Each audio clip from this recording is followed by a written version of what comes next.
If two people have a relationship of conflict and pain, can they resolve it, or must the relationship end? And to have a good relationship, isn't it necessary for both to change? If two people have relationship of conflict and pain, can they resolve it, or must the relationship end? And to have a good relationship, isn't it necessary for both to change? I hope your question is clear.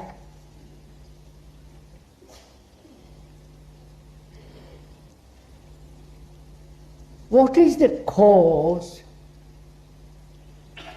in the relationship of pain, conflict, and all the problems that arise in relationship? What is the root of it? Please, in answering this question, we are thinking together. I am not answering it, you just receive it, accept it or reject it, but together we are inquiring into this question. This is a question that concerns all human beings, whether they are in the East here or Europe, America.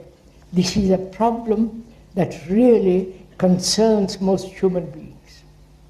Apparently, two people, man and woman, cannot live together without conflict, without pain, without a sense of inequality, without that feeling that they are not profoundly related to each other. One asks why. There may be multiple causes: sexual, lack of temperament, the opposite feeling that of belief, of ambition. There may be many, many causes for this lack of harmony in relationship. But what is really the source, the depth of that source which brings conflict in each of us? I think that's an important question to ask. To ask, and then not wait for an answer from somebody like the speaker, but having put the question, have the patience to wait, hesitate, let the question itself take seed, flower, move. I don't know if I'm conveying that feeling. I ask myself, why, if I am married to a woman or live with a woman, why do I have this basic conflict between us? I can give superficial answers. Because she believes she's a Roman Catholic, I'm a Protestant. Or I'm a this or that. Those are all superficial reasons.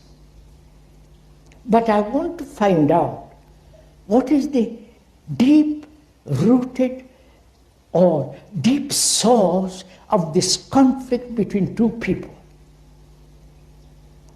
I have put the question, and I'm waiting the question itself to flower, to expose all the intricacies that lie behind the question. Because there are a great many intricacies in the question and what the question brings out. For that I must have a little patience little sense of waiting, watching, being aware, so that the question begins to unfold. As it unfolds, I begin to see the answer. Not that I want an answer, but the question itself begins to unroll. Show me the extraordinary complexity that lies between two people, between two human beings that are perhaps like each other, perhaps are attracted to each other. When they are very young, they get sexually all the rest of it. And later on, as they grow a little older, they get bored with each other and gradually escape from that boredom through another person, divorcing or quietly, all the rest of it. But the same problem exists with the other. So I have to have patience. Patience, I mean by that word, not allowing time to operate. I don't know if you have gone to the question, patience and impatience. Most of us are rather impatient. We want our questions answered immediately, or escape from it immediately, operate upon it immediately. So we are rather impatient to get on with it. This impatience doesn't give one the depth of understanding of the problem. Whereas if one had patience, which is not of time, because I'm patient, I'm not wanting to end the problem. I'm watching it, looking at the problem, let it evolve, grow. So out of that patience, I begin to find out the depth of the answer, right? Let's do that together now this morning. We are patient, not wanting an immediate answer, and therefore our minds, brains are open to look, are aware of the problem and its complexity. Right? We are trying, no, I don't want to use the word try. We are penetrating into the problem why two people can never seem to live together without conflict.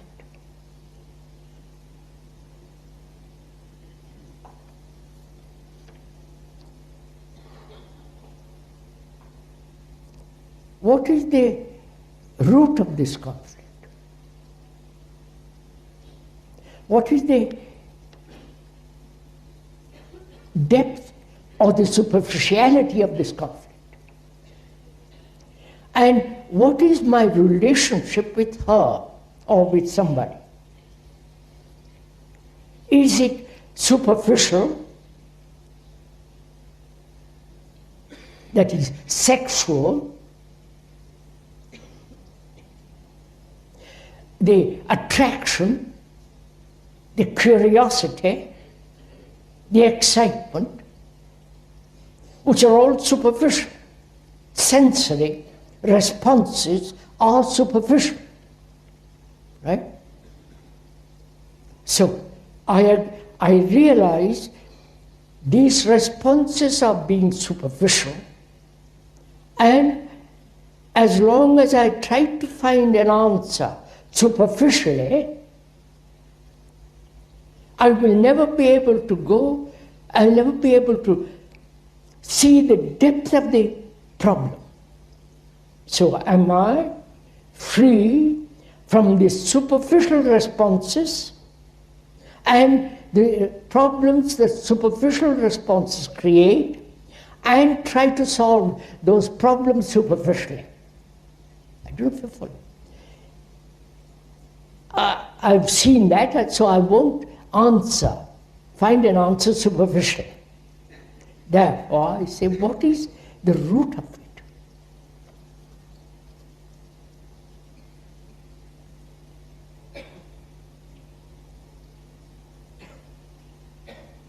Is it education? Is it being a man, I want to dominate the other?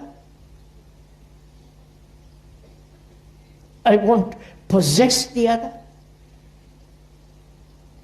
I'm attached so deeply,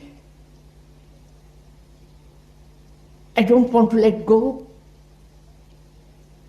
And do I see that being tied, attached, will invariably bring about corruption?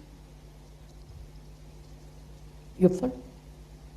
Corruption in the sense, I'm jealous, I'm anxious, I'm frightened, I want all the sequences of attachment, one knows very well. Or is that the cause of it? Or is the cause much deeper? You follow? First of all, we said superficial. Then emotional attachments. Emotional and sentimental, romantic dependence. If I discard those, then is there still deeper issue involved in this? You're getting?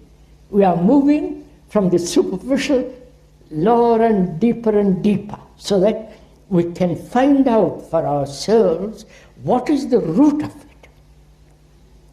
I hope you are doing this. Right?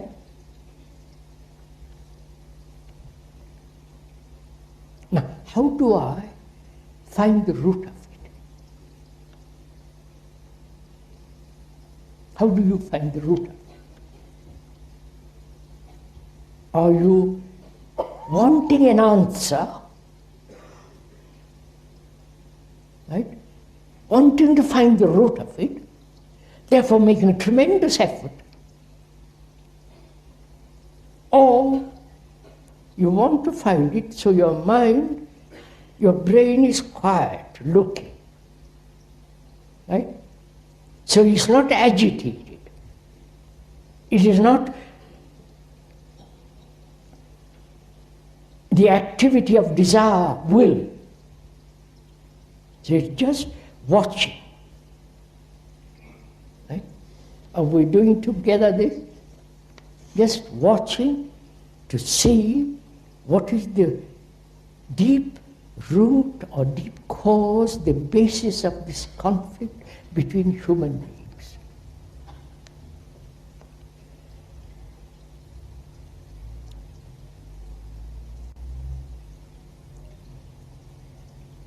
Is it the sense of individual separation? See, go into very carefully, please. Is it individual concept that I am separate from the other? Basically, though biologically we are different, but this sense of deep-rooted individual separative action, is that the root of it? Or is there still a deeper root, deeper layer? You understand? I wonder if you're following on. We're together in this.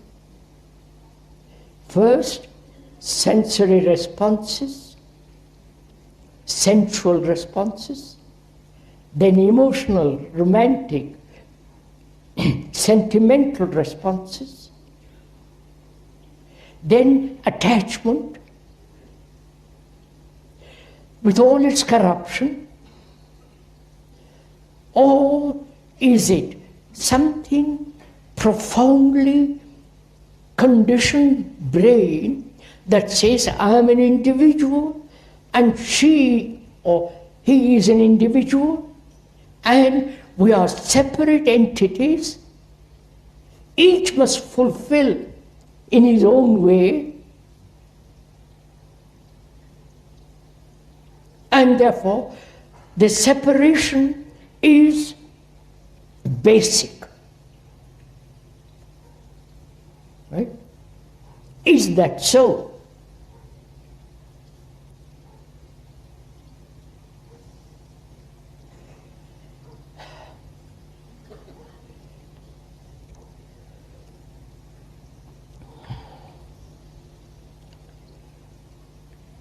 Is it basic, or I have been educated to that I am an individual?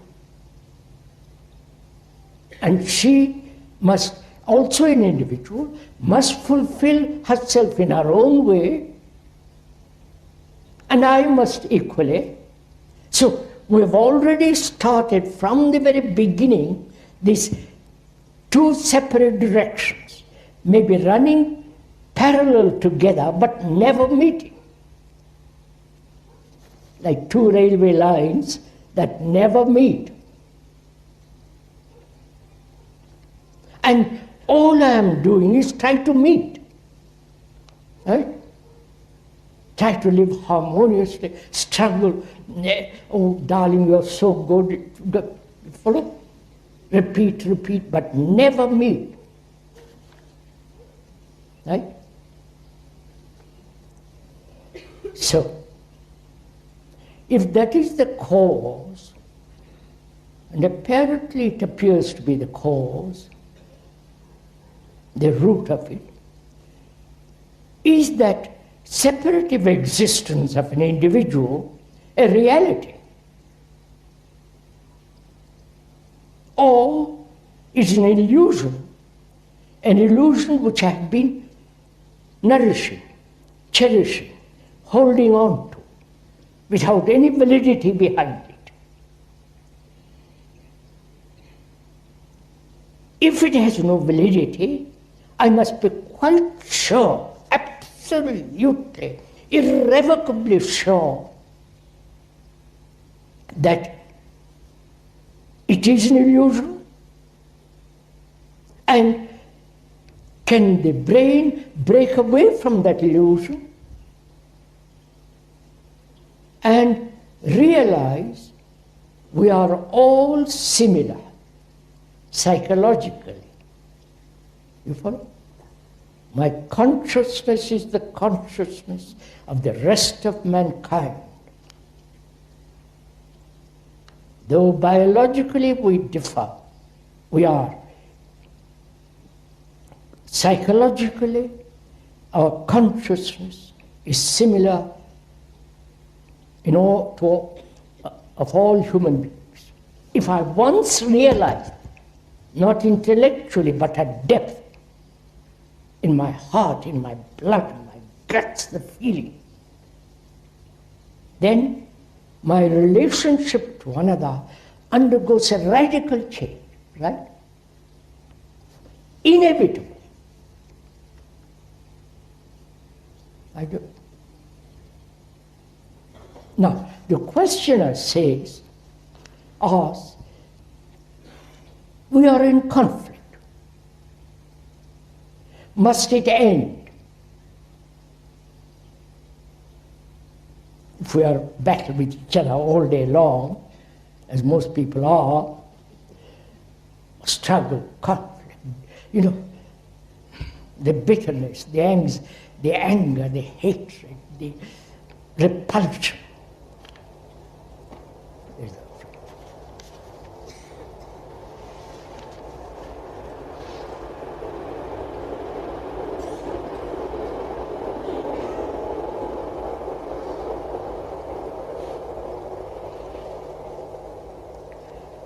We bear it as long as we can.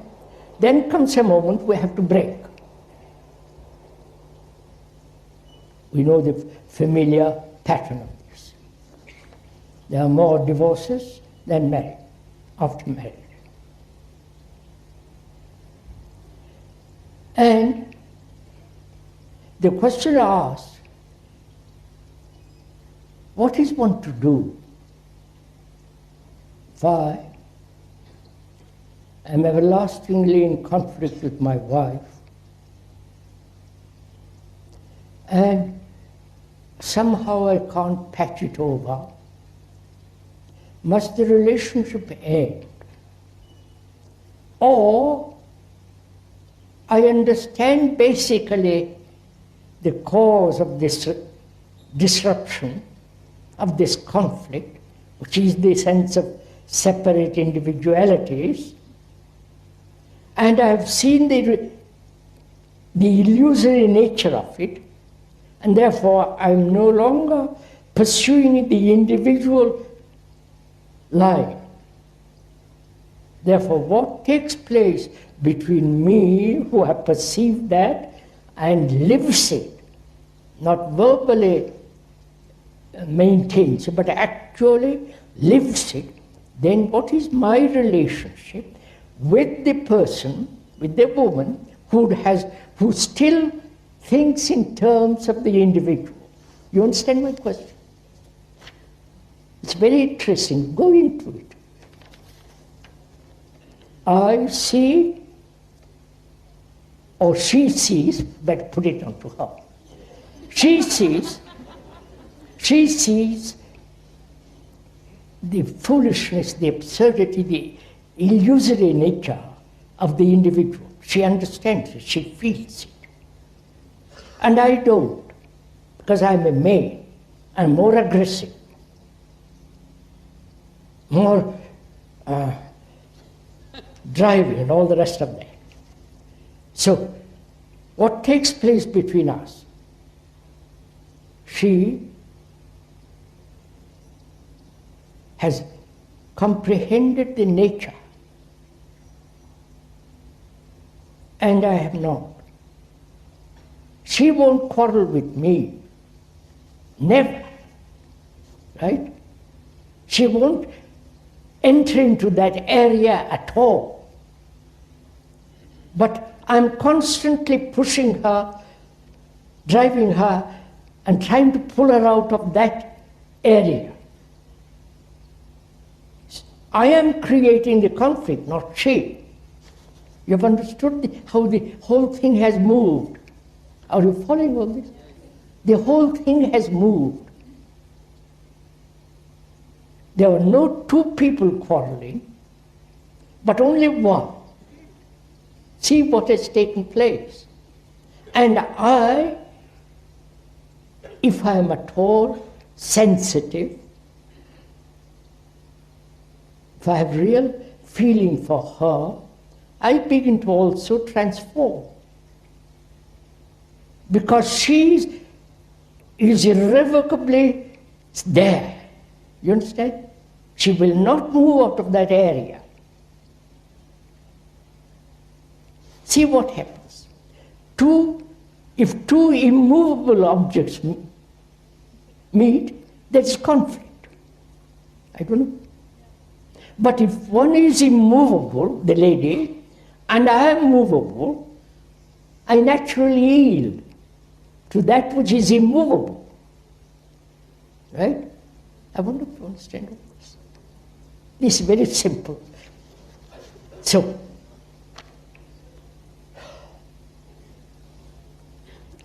the problem then is resolved if one has real comprehension of relationship without the image, which we went into previously. Then by her very presence, by her very vitality of actuality, she's going to transform me. Help. That's the answer. Got it?